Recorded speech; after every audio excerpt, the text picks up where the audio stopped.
अस्सलाम वालेकुम friends, welcome back to Top Smarties. Drama serial Dile Nadaan. अब नायाब प्रेग्नेंट हुई तो पीछे पीछे तानिया भी आ गई। वो भला पीछे कैसे रह सकती थी। तानिया को जो चक्कर आते थे डॉक्टर के पास गई तो डॉक्टर ने गुड न्यूज़ दे दी, जो कि तानिया को एक सदमे जैसा लगा। वो तो इस बच्चे को ख़त्म करना चाहती है, इसलिए कुछ अर्सा अपनी माँ के घर गुजारना चाहती है ताकि किसी को कानो कान खबर ना हो। माँ के पास आई तो कहने लगी, मेरी तबीयत कुछ ठीक नहीं, कुछ दिन आराम करूँगी, मैं कुछ दिन यहीं पर रहना चाहती हूँ, उसके बाद घर जाऊँगी। ऐसे ही सर पर हाथ रखती है जैसे से चक्कर आ रहे हों। तो माँ भांप लेती है, अगर मैं गलत नहीं, अगर मेरा अंदाज़ा गलत नहीं, मुझे लगता है तुम प्रेग्नेंट हो। अब तो तानिया को कुछ सूझ नहीं रहा कि माँ से क्या कहे, लेकिन माँ को बताना भी नहीं चाहती। अगर माँ को बताएगी तो माँ इस बच्चे को ज़ाया नहीं करने देगी, इसलिए वो फ़ौरन से पहले माँ को झुठला देती है। क्या हो गया माँ आपको? आपकी तबीयत ठीक नहीं रहती इसलिए आप कुछ भी सोचती हैं। ऐसी कोई बात नहीं, मैं प्रेग्नेंट नहीं हूँ, ना ही मैं हो सकती हूँ। आपको पता है ना, मेरा तो जुनैद के साथ ऐसा कोई रिश्ता भी नहीं। माँ परेशान हो जाती है लेकिन फिर भी सोचने पर मजबूर है कि कुछ ना कुछ तो ज़रूर है, जो कि ये यहाँ पर भी रह रही है और इसकी तबीयत भी ठीक नहीं।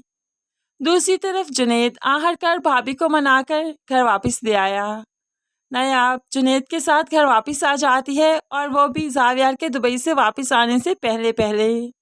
जैसे ही ज़ावियार दुबई से वापस आया तो निगार बेगम उसे अपने पास बिठा लेती है। हाँ बताओ, इस नायाब का क्या करना है? मैं तो कहती हूँ जल्दी से इसे फारिग करो, चलता करो यहाँ से। तो ज़ावियार भी माँ की हाँ में हाँ मिलाता है। हाँ, मैंने सोचा ये हमारे माहौल में एडजस्ट नहीं कर सकती, इसका यहाँ रहने का कोई जवाज़ नहीं बनता। इतने में दादी आ जाती है, लेकिन अब तुम उसे तलाक नहीं दे पाओगे।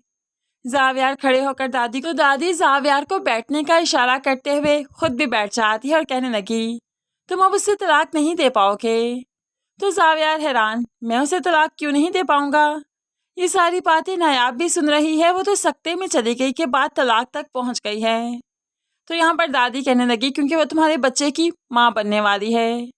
अब तो ज़ावियार का मुंह खुले का खुला रह गया। क्या माँ बनने वाली है मेरे बच्चे की?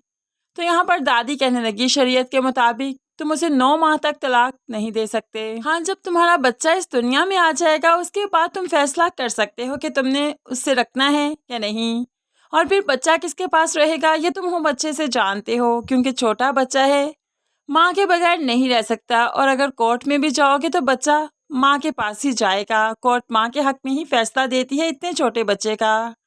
अब तो निगार को बहुत गुस्सा आ रहा है कि दादी जान सारी हकीकतें ज़ावियार को बताती ही जा रही हैं। ज़ावियार तो बच्चे का सुनते ही खिल उठा था, उसे तो आगे से कुछ सुनना ही नहीं। उसे तो कुछ समझ नहीं आ रही कि दादी आखिर कह क्या रही हैं, क्योंकि वो काफ़ी खुश है, अब नायाब को नहीं छोड़ना चाहता। दूसरी तरफ तानिया, जो कि तबीयत खराब की वजह से माँ के घर है, तो जुनैद उसे फ़ोन करते हुए कहने लगा, मैं कल आऊँगा, तुम्हें डॉक्टर पर ले जाऊँगा, तुम्हारी तबीयत क्यों खराब रहती है, हम टेस्ट करवाएंगे, सब कुछ क्लियर हो जाएगा। तो यहाँ पर तानिया कहने लगी, नहीं नहीं, कोई ज़रूरत नहीं आने की, मैं ठीक हूँ, मैंने डॉक्टर को चेकअप करवाया है, सिर्फ बेबी लॉ की वजह से तबीयत खराब है और कुछ भी नहीं। अब तानिया किसी सूरत जुनैद के साथ हॉस्पिटल नहीं जाएगी, बल्कि उससे पहले पहले ही वो इस बच्चे से जान छुड़वा लेगी, इसलिए तो वो माँ के घर रहना स्टार्ट हो गई।